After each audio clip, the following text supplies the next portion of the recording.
Hi guys, today I'm going to share three important concepts used in option trading.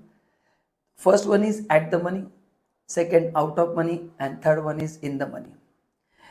At the money means it's an option contract where strike price and share price is same. So this is called as at the money. So this rule is applicable for call option as well as put option. Then out of money means share has got some interesting value. So a call option is at OTM when the share price is lower than strike price, whereas put option is at OTM when stock price is more than strike price. And the last one is in the money. In the money means share has got some interesting value. A call option is at ITM when stock price is higher than strike price, and a put option is at ITM when stock price is lower than strike price. So please use this term carefully.